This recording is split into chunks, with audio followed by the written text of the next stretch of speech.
Hi friends, my name is Miss Gonzalez and I hope you're just as excited as I am to be participating in McGinn Madness, the book tournament. Today we are going to be reading The Smart Cookie.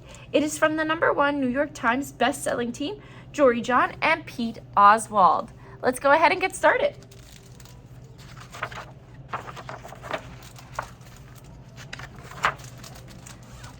Greetings, I'm a cookie.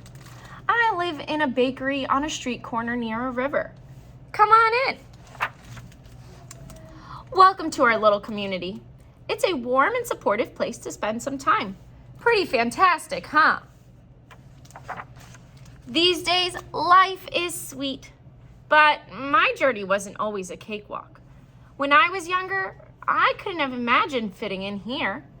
For a long time, I didn't feel comfortable speaking up or sharing my ideas. I didn't feel like a smart cookie.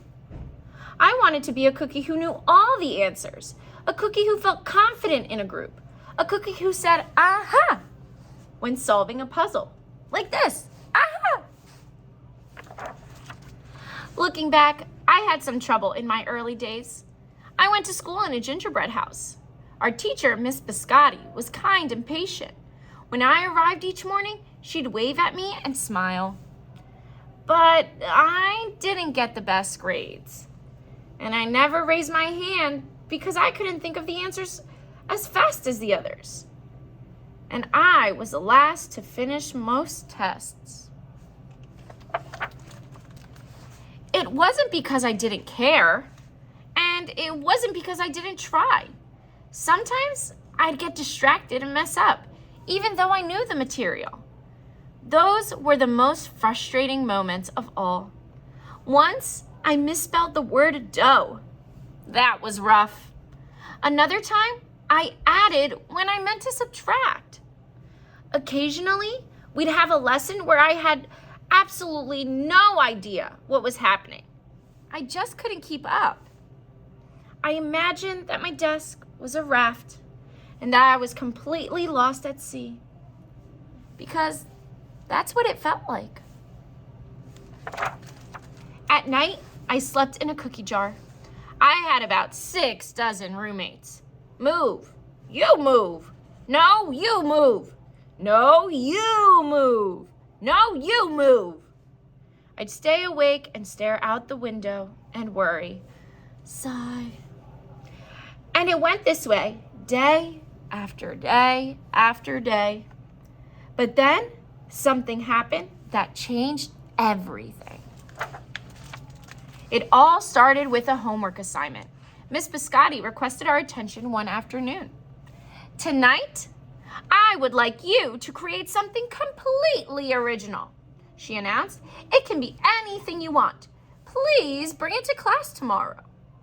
That was it. There were no further instructions. Miss Biscotti winked at me as I gathered my belongings.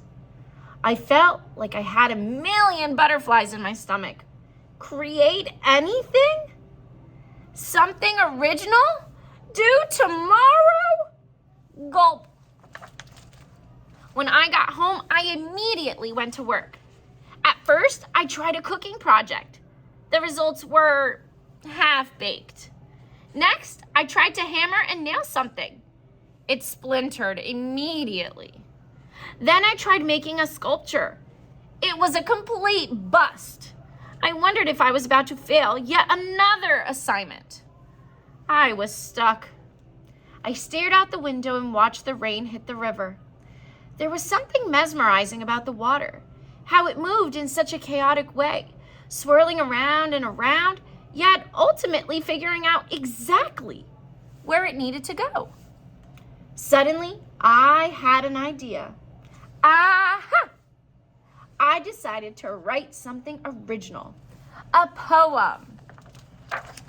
I came up with the title based on how I'd been feeling. My crummy days. I wrote and I wrote. I lost track of time. An hour went by in a flash. Aha! I said when I was finished. I couldn't sleep that night, but it wasn't because I was worried. It was because I was excited. I felt like I had really accomplished something. I finally felt smart. The following day, Miss Biscotti asked for volunteers to share what we'd created. One kid showed off his original frosting art. Another kid revealed her sprinkle distribution machine. It was neat seeing how everyone was good at such different things. Finally, Miss Biscotti turned to me. "Would you like to share anything?" she asked. Gulp. I gulped. I thought I'd probably crumble under the pressure. But I made my way to the front of the classroom. I noticed my hands were shaking. My mouth went dry. This poem is called My Crummy Days, I said, my voice cracking. And then I read it aloud. As I spoke, I noticed some kids nodding at certain lines. Other kids laughed at parts that were supposed to be funny. As I built toward the finale, I felt myself becoming more confident and animated. And in the end, everybody clapped and cheered. I promise you this, I'll never, ever forget it. Miss Biscotti was beaming. "No one but you could have written that poem," she said. "It was completely original." Aha! I had done it.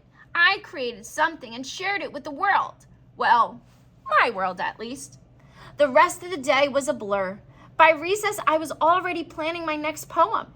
I would call it My Sweet Morning. Aha! I thought when I came up with the title. Later that afternoon, Mrs. Biscotti handed me a note. It said that I should keep on writing no matter what. That meant so much to me. School was a bit different after that. I wasn't so scared to raise my hand or ask a question, or even share my work. Sure, some things still don't come as easily for me as they do for others, but now I know that you can be smart in many different ways. You don't have to have the answers to every question or suddenly be great at everything all at once. You just need a chance to try all kinds of things to find out who you are and what you like to do. As for me, I learned that I can write and I can think up great ideas.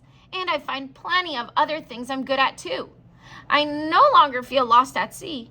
It's more like I'm floating down a river. And the best part is, there's always more to learn. Because we're all smart cookies. And that's the end. Friends, I hope you enjoyed that book, The Smart Cookie.